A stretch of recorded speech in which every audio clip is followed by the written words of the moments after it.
ఒక పేరు నా ముందుకు వస్తుంది. లలిత రాణి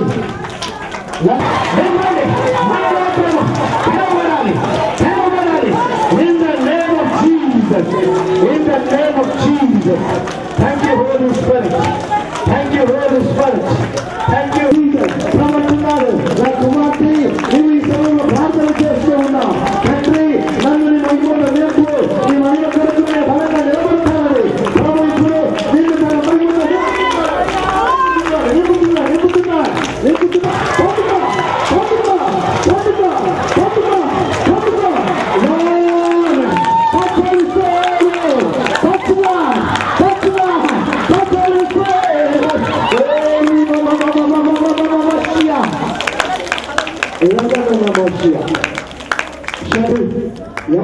అభిషేకించిన స్తోత్ర అనేకులు పిలిచారు రాజా. ఆయన వీరందరూ కూడా బలమైన పాత్రులుగా యేసుక్రీస్తు మహిమ కొరకు అభిషేకమైన వారుగా ప్రార్థన పరులుగా దైవానికి వందనాలు దైవాన్ని మనుషులు ప్రకటించేవారుగా యేసుక్రీస్తు నామములో నీ సేవకులుగా నేను ఇప్పుడు అభిషేకిస్తున్నాను. నీ మహిమ కొరకు బలమైన వారుగా నడిపించి మీరు మహిమ పొందమని మరొకసారి గురువున్న మమ్మల్ని ముఖ్యంగా తండ్రి ప్రతి సేవకుల్ని వాళ్ళ కుటుంబాలు సంఘాలు ఆశీర్వదింపబడి నాయనా ఈ పట్టణంలో ఒక పరిశుద్ధ సంఘాలుగా యేసుక్రీస్తు వచ్చేటప్పుడు మీరందరికీ చేరే సంఘముగా ఒక్కొక్క సంఘాన్ని తీర్చిదిద్దమని యేసు పరిశుద్ధ దివ్య నామములో అడిగి వేడుకొచ్చినాము తండ్రి. ఆమేన్. 2వ తారీఖున రాత్రి 2 గంటల సమయంలో పరిశుద్ధాత్మ దేవుడు నన్ను రాత్రి దర్శించి ఉన్నాడు. నా కుమారుడా ఇశ్రాయేలు, నీవు లేచి నా సేవ చేయము, నేను నీకు తోడై ఉన్నాను, నిన్ను విడువను ఎడబాయినని చెప్పి ఆ రాత్రి నన్ను బలపరిచున్నాడు. ఆ యొక్క మరుసటి దినమే లేచి ఎక్కడికి వెళ్ళాలో తెలియదు, మరి ఏ ఇంటికి వెళ్ళాలో తెలియదు. మళ్ళా ప్రభుని అడిగాను, ప్రభు నేను యవనస్తుని ఏ ఇంటికి వెళ్ళాలి, నేను నాకు బైబిల్ ట్రైనింగ్ లేదు అని చెప్పి పరిశుద్ధాత్మను అడిగినప్పుడు పరిశుద్ధాత్మ దేవుడు నాకు సెలవిచ్చినాడు. నా కుమారుడా, నువ్వు అడుగుపెట్టే స్థలంలో నేను కార్యములు చేస్తాను, నేను స్వస్థపరుస్తాను వారిని రోగులను అని నాతో స్పష్టంగా మాట్లాడి ఉన్నాడు. ఆ మరుసటి రోజు ఉదయం నేను బ్రదర్ రవీంద్ర రెడ్డి గారికి వెళ్ళటం జరిగింది. వారు చనిపోవడానికి సిద్ధపడినారు, నాకు తెలియదు. వారిని దర్శించినప్పుడు వారు వెంటనే, అయ్యా మీరు ఈరోజు రాకపోతే మా ఇంటికి మేము చనిపోవాలని ట్యాంక్ బండ్లో దూకి నేను నా కుటుంబం అంతా కూడా మందులో డ్రింక్లో కలుపుకొని తాగేద్దామని పాయిజన్ అని మేము సిద్ధపడి ఉన్నామని చెప్పి ఆ రోజు వారిని బలపరచడం జరిగింది. వారి ప్రభుని తెలుసుకుని వారితో ప్రారంభించాను ఈ హోలీ స్పిరిట్ పవర్ చర్చని. నేటికి 10 సంవత్సరములు అయ్యి 11వ సంవత్సరంలోకి ఈ యొక్క పరిచరణ దేవుడు ప్రవేశపెట్టాడు. ఈ యొక్క పరిచర్యలు అనేక అద్భుత కార్యములు జరిగినవి, అనేక సూచక్రియలు, అనేకులు రోగులు బాగుపడ్డారు, అనేకులు దయ్యముల మీద మరి ప్రార్థన చేసినప్పుడు దురాత్మ విడిచి వారి దేవుని నమ్ముకుని ఈరోజు హోలీ స్పిరిట్ పవర్ చర్చి పూర్ణ భవన్ ఫంక్షన్ హాల్ రామంతపురం నెహ్రూ నగర్లో ఒక ఫంక్షన్ హాల్ లీజు తీసుకుని మేము ప్రేయర్ జరిగిస్తున్నాం. ప్రతిరోజు ప్రతి ఆదివారము ఆరాధన అక్కడ 10 గంటలకి జరుగుతున్నది.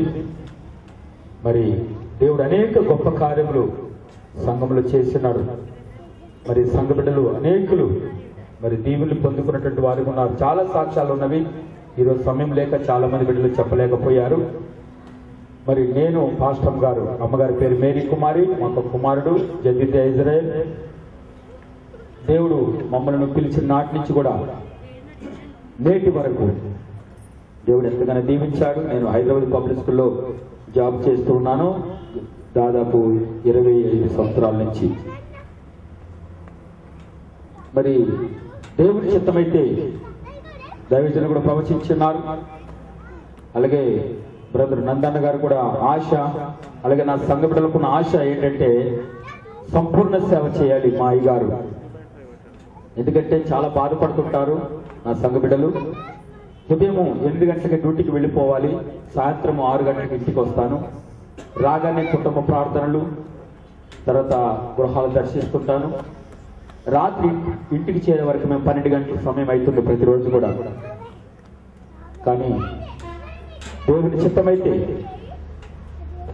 ఈ యొక్క సంవత్సరంలో దేవుడు నాకు స్పష్టంగా మరి ఆయన ఈరోజు నేను ప్రతిరోజు కూడా సిద్ధపడతాను. దేవుడు నాతో సేవకు పిలిచిన దేవుడు నా కుమారుడు ఉద్యోగం కూడా వదిలిపెట్టాయి, నేను నిన్ను నడిపిస్తాను అన్న ఆ స్వరం కొరకు నేను ఎదురు చూస్తున్నాను. దేవుని చిత్తమైతే ఈ యొక్క పరిచర్యలో దేవుడు సంపూర్ణంగా వాడుకోవాలని నేను మనసారా ప్రభుని వేడుకుంటున్నాను. నన్ను పిలిచిన నాటి నుంచి కూడా నేటి వరకు కూడా నా యేసయ్య చెయ్యి వదిలిపెట్టలేదు. హల్లెలూయా! అందరూ కూడా హల్లెలూయా చెప్తాం. నా యొక్క సంఘంలో దాదాపు 500 మంది పైగా ప్రజలు వచ్చి దేవుని ఆరాధిస్తుంటారు. 3 బ్రాంచ్లు ఉన్నాయి మాకు. ఒకటి లక్ష్మణ్ కాలనీ, ఉదయం 9 గంటల నుంచి 11 గంటల వరకు జరుగుతుంది ఆరాధన. అలాగే పూనం భవన్ ఫంక్షన్ హాల్లో ఉదయం 10 గంటల నుంచి మధ్యాహ్నం 2 గంటల వరకు జరుగుతుంది. అలాగే విద్యానగర్ నల్లకుంట ప్రాంతంలో కూడా పరిచర్య ఉన్నది, అక్కడ సాయంత్రం 7 నుంచి 9 గంటల వరకు జరుగుతున్నది. అలాగే నా ఈ యొక్క పరిచర్య హోలీ స్పిరిట్ పవర్ చర్చ్ నుంచి దాదాపు 4 సేవకులు బయటకు వెళ్ళారు. ఒకరు రవీందర్ రెడ్డి, 2 సురేష్, 3 తునిలో ఉన్నారు మధు బ్రదర్ అని, 4గా డేవిడ్ బ్రదర్ అని చెప్పేసి మా స్వగ్రామంలో పరిచయం చేస్తున్నారు. మరి అదేవిధంగా ఈ యొక్క సంఘంలో నాకు ఇచ్చిన పిలుపు అన్యుల పిలుపు, అన్ని జనులకి దగ్గరికి వెళ్ళి సువార్త ప్రకటించమని దేవుడు నాకు ఇచ్చిన పిలుపు. ఈరోజు అనేకమైనటువంటి అద్భుత కార్యాలు పరిచర్యలు జరుగుతున్నవి. చనిపోయిన వారు బ్రతుకున్నారు, ఎయిడ్స్ రోగులు స్వస్థపరచబడి ఉన్నారు, క్యాన్సర్ రోగులు డాక్టర్లు చెప్పి ఉన్నారు నువ్వు చనిపోతావని, నేను చెప్పేవాడిని ధైర్యంగా నువ్వు బ్రతుకుతావని. డాక్టర్లు చెప్పేవారు మీకు బిడ్డలు పుట్టరు అని, నేను చెప్పేవాడిని యేసునామంలో నీకు నెక్స్ట్ ఇయర్ దేవుడు గర్భఫలం ఇస్తున్నాడని. మా మధ్యలో ఉన్న మేఘమాల సహోదరుడు కూడా అలాంటి గొప్ప కార్యం దేవుడు చేశాడు. అనేక స్వస్థతలు. ఏది పలికితే బ్రదర్ ఈ సంవత్సరం మీరు ఇల్లు కడతారు అంటే దేవుడు వారికి ఇల్లు ఇచ్చాడు. మీరు స్థలం కొంటారు బ్రదర్ అంటే స్థలం, బ్రదర్ మీకు ఉద్యోగం వస్తుంది ఈ సంవత్సరం అంటే దేవుడు వారికి జాబుని దయచేసినటువంటి దినాలు, అద్భుతాలు ఈ పరిచయాలు ఎన్నో ఉన్నవి. ముఖ్యంగా ఈ సంఘం నుంచే నందు బ్రదర్ వారు రక్షించబడిన వారు, వారి కుటుంబం, అలాగే మధు ఈ సంఘం నుంచి మరి రక్షించబడడం. ఈరోజు ప్రతి ఒక్క మరి విషయంలో నా సంఘ బిడ్డలు సహకరిస్తూ ఉంటారు.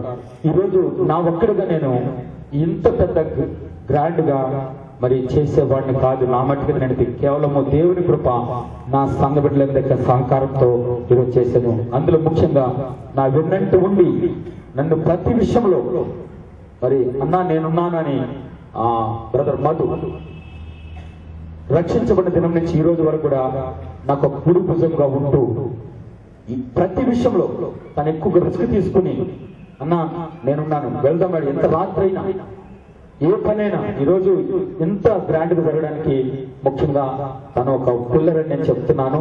అందరూ కూడా చప్పట్లు కొడతాం ఒకసారి మధు బ్రదర్ కి. మీ అందరికీ తెలియదు తన వెనకాల ఎంత వర్క్ చేస్తాడు, చాలా హార్డ్ వర్క్ చేస్తాడు. వెనకాల ముందర కనిపించాడు, అన్న నా పేరు ఎక్కడ తీయొద్దని చెప్తాడు.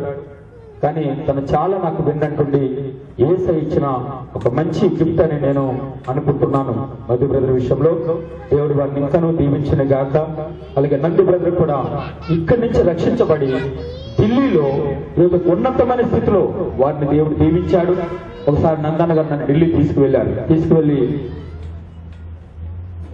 మినిస్టర్స్, సెంట్రల్ మినిస్టర్స్ వారి దగ్గర తీసుకెళ్ళి ప్రేయర్ చేయమన్నప్పుడు నాకు కన్నీళ్ళు వచ్చినాయండి.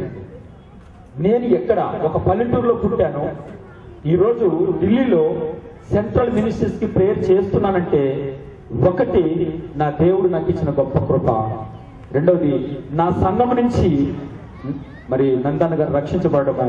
ఈరోజు ఢిల్లీలో ఒక ఉన్నతమైన అధికారులకి ప్రేయర్ చేస్తున్నప్పుడు అన్నగారు అక్కడ చెప్పేవారు, నన్ను నడిపించినటువంటి దైవజనుడు ఈ పాస్టర్ గారే అని వారికి చెప్తున్నప్పుడు నాకు కన్నీళ్ళు వచ్చినాయి. ప్రియమైన నేను వేసిన విత్తనములు, సువార్త అనే విత్తనాలు ఎంతగా ఫలించి ఈరోజు నన్ను ఈ స్థితిలో ఈ 10 సంవత్సరాలు ఎలా గడిచినా నాకు తెలియదు.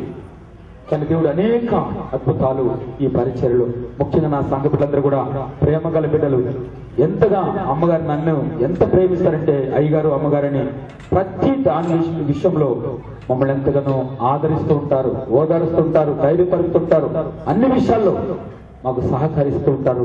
కాబట్టి ఈరోజు నాడు ఫంక్షన్ హాల్లో మేము మరి అక్కడ జరిగించగలుగుతున్న ఆరాధన ఈరోజు ఈ క్రైస్త కింగ్ చర్చి ఆవరణంలో మరి ఇక్కడ ఈ యానివర్సరీ జరగడానికి దేవుడి ప్రణాళికని మరి మా స్టాఫ్ బ్రదర్ కృపారావు గారు అలాగే సునీల్ బ్రదరు మమ్మల్ని ప్రోత్సాహపరిచి ఫాదర్ గారితో మాట్లాడి ఈ యొక్క ఆవరణంలో జరగడానికి దేవుడే మాకు కృప చూపించాలి. అయితే మేమైతే అనుకోలేదండి ఇక్కడ జరుగుతుంది ఇంత గ్రాండ్ గా ఇంతమంది దైవజనుల మధ్య.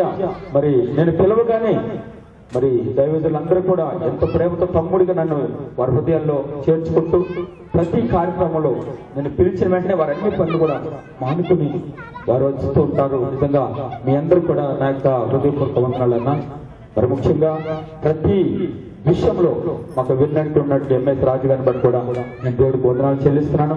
వారికి ఆరోగ్యం బాగులేదు, అయినా కూడా వారు పిలిచిన వెంటనే బ్రదర్ నేను ఖచ్చితంగా వస్తానని చెప్పేసి ఈరోజు ఈ కార్యక్రమం ఎంత దిగ్విజయంగా జరిపించినటువంటి ఎంఎస్ రాజయ్య గారికి కూడా ప్రత్యేక వందనాలు తెలియజేస్తున్నాను. అలాగే వేదిక ఉన్నటువంటి వీరజేంద్రుల అన్న గారికి, విల్సన్ సంగమన్న గారికి, అలాగే డాక్టర్ సాల్మన్ గారికి, ఫిలిప్స్ అన్న గారికి, ఏసరత్న గారికి, శ్యామ్దాస్ గారికి, మనల్ గారికి, రఫీ గారికి, అలాగే ఈ రోజు చక్కని దైవశంగా రచించినటువంటి శ్యామ్ సుందరయ్య గారికి ప్రత్యేక వందనాలు తెలియజేస్తున్నాను. యాక్చువల్ గా పరిశుద్ధాత్మ దేవుడే మరి నేను మధు బ్రదర్ కూర్చుని మాట్లాడుతున్న సమయంలో ఎవరిని పిలవాలి అనుకున్నప్పుడు సడన్ గా నాకు అయ్యగారు గుర్తొచ్చారు. వెంటనే మధువు చెప్పాను, బ్రదర్ ఒకసారి అయ్యగారికి ఫోన్ చేయి, ఎందుకు నాకు అయ్యగారిని పిలవాలనిపిస్తుందని చెప్పినప్పుడు వెంటనే ఫోన్ చేయగానే నేను యాక్చువల్ తెలీదు అయ్యగారికి, నేను అయ్యగారిని చాలా సార్లు చూశాను. వెంటనే నేను వస్తాను బ్రదర్ అన్నారు. వారు ఎంత బిజీగా ఉన్నప్పటికీ వారు ఈ రోజు వచ్చి ఎంత పరిశుద్ధాత్మ మరి నడిపింపుతో చక్కని క్లుప్తంగానే ఇచ్చారు సందేశం. ఎందుకంటే టైంని బట్టి టైం పంచువాలిటీ మెయింటైన్ చేస్తూ చాలా మంది బిడ్డలు ఇక్కడ మరి ఆకలితో ఉన్నారు, ఇంకా సమయం అయిపోయింది ఇప్పటికి అని చెప్పేసి వారు ఇచ్చినటువంటి 2-3 మరి సందర్భాలు ప్రార్థన గురించి ఇచ్చిన అంశాలు నన్ను ఎంతో హత్తుకున్నాయి. హల్లెలూయా. అప్పుడు మనందరూ కూడా ఈరోజు వారి యొక్క వర్తమానం ద్వారా ఎంత బలపరచబడమని ప్రత్యేకంగా మా ఆహ్వానాన్ని మనం చేసినటువంటి మరి దైవజనుడు శ్యామ్ గారికి, అమ్మగారికి నా యొక్క ప్రత్యేక వందనాలు. అలాగే ఈ రోజు బాలరాజు అన్న గారిని బట్టి కూడా నేను దేవుడికి వందనాలు చెల్లిస్తున్నాను. వారు ఎంత బిజీ ఉన్నటువంటి సువార్త గాయకులు, వారు వారి యొక్క టీంతో వచ్చి మమ్మల్ని ఎంత బలపరిచి విధానం బట్టి వారికి వారి టీం అంతటి కూడా ప్రత్యేక వందనాలు. అలాగే పాలకృష్ణాపరణ గారు కూడా పిలవగానే ఇప్పుడు కూడా వచ్చి మరి మంచి చక్కని సంగీతాన్ని అందిస్తుంటారు, చక్కని పాటలు పాడుతుంటారు. వారిని కూడా దేవుడు దీవించిన గాక. అలాగే రఫీ అన్న గారు కూడా నా యొక్క ప్రత్యేక వందనాలు. వారు ఆరాధిస్తున్న సమయంలో పరిశుద్ధాత్ముడు ఎంత బలంగా గొప్ప వెలుగుగా వచ్చి నన్ను దర్శించినటువంటి మరి విధానం నేను ఈరోజు అనుభవించాను. నేను ఏదైతే కోరుకున్నానో దేవుడు నాకు ఈరోజు మరి అట్టి మరి కృపను దేవుడు అనుగ్రహించాడు. నాకే కాదు సంఘం అందరూ కూడా ఎంతో బలంగా దేవుడు ఆరాధించారు. అందుని బట్టి నేను ప్రత్యేక రఫీ అన్న గారు కూడా ప్రత్యేక వందనాలు తెలియజేస్తున్నాను. అలాగే ఈరోజు ఇంతమంది అతిథులు వచ్చారు అన్న. మరి సహోదరి కవిత గారు వచ్చారు ఈరోజు, అలాగే గడ్డ రవికుమార్ అన్న గారు వచ్చారు. అలాగే ఇంకా మరి అతిథులు మరి సెబస్టియన్ గారు, వారు ఇండిపెండెంట్ చర్చెస్ మరి చైర్మన్ గా ఉన్నారు. వారిని పట్టుకుని నేను దేవుడిని స్తుతిస్తున్నాను. అలాగే మరి విల్సన్ సింగమన్ గారు ఎంత పెద్ద దైవజనులు, ఎంత బిజీగా ఉంటారు. వారు కూడా ఎప్పుడు పిలవగానే వారు కూడా మా ఆహ్వానం నుంచి వచ్చినటువంటి అన్నగారు కూడా ప్రత్యేకంగా సంఘం పక్షంగా వందనాలు తెలియజేస్తున్నాను. అలాగే మరి ఈ రోజు వచ్చినటువంటి మీ అందరూ కూడా ప్రత్యేక వందనాలు తెలియజేస్తున్నాను. ఒకవేళ మీరు ఏ చర్చికి వెళ్ళకపోతే మరి holy spirit power church ministries మీ కొరకు స్వాగతం పలుకుతున్నది. మరి మీరు ఈ 3 ఆరాధనలో ఎక్కడైనా కూడా పాల్గొనవచ్చు. కాబట్టి మీరు మా కొరకు ప్రార్థన చేయండి. మాకు ఉన్న నీడ్ ఏంటంటే స్థలం. మరి మందిర నిర్మాణం కొరకు మేము ప్రార్థిస్తున్నాము. మీరు కూడా ప్రార్థించండి. మీ అనుదిన ప్రార్థనలో హోలీ స్పిరిట్ పవర్ చర్చిని కొరకు ప్రార్థించండి. దేవుని చిత్తమైతే, దేవుని ఏర్పాటైతే వాగ్దానం చేసిన దేవుడు శ్రేష్టమైన మందిరాన్ని ఇదే రామంతపూర్లో దేవుడు ఇస్తాడని మీ అందరికీ నేను మరొకసారి తెలియజేస్తూ ప్రార్థించమని మనసారా మిమ్మల్ని కోరుకుంటూ, ఇంత సక్సెస్ గా మరి గ్రాండ్ గా దేవుడి యొక్క యానివర్సరీ జరిగించినందుకు ప్రత్యేకంగా దేవాదేవునికి నేను స్తోత్రాలు చెల్లిస్తూ మరి అవకాశం ఇచ్చినటువంటి మరి చైర్మన్ గారికి నాకు ప్రత్యేక వందనాలు తెలియజేస్తూ థ్యాంక్ యూ సార్. వందనాలు తెలుస్తున్నాం. ఈ సమయంలో మనము అతిథుల్ని మనం గౌరవించాలి. భారతదేశ దాఖలాలు లేవు, రాజశేఖర రెడ్డి గారు గుర్తుపట్టిన దాఖలాలు లేవు. కానీ 25 సంవత్సరాల క్రితమే నన్ను తీసుకెళ్లి రాజశేఖర రెడ్డి గారి దగ్గర పరిచయం చేసి మా నందన్న అని చెప్పి ఏం రవి అని పిలిపించినటువంటి వ్యక్తి మా గడ్డం రవీష్ కుమార్. వారు ఎంతో చాలా ముఖ్యమైన వ్యక్తి మా అందరికీ. మాకు త్వరలో ఈ ప్రాంతంలో వారు మంచి పునాది పిల్లలు. రేపు రాబోయే రోజుల్లో తప్పకుండా ఈ ఉప్పల్ మున్సిపాలిటీకి ఎమ్మెల్యే అవుతారని చెప్పి కూడా మనం అందరం ప్రార్థిద్దాము. అట్లాగే మా సంఘానికి, మా Holy spirit power church Ministries కి ఒక స్థలం కావాలి. ఆ స్థలానికి వారి చేయుత కూడా మాకు ఉండాలని చెప్పేసి వారు 2 మాటలు గ్రీటింగ్ చెప్పాల్సిందిగా పెట్టుకుంటున్నారు. ఈరోజు 10 సంవత్సరాలు ఈ 10 సంవత్సరాల నుంచి మా ఇంటర్నెట్ గారు ఎప్పటి నుంచో తెలుస్తున్నారు. దానికి కారణం గుండం నందన్న గారు.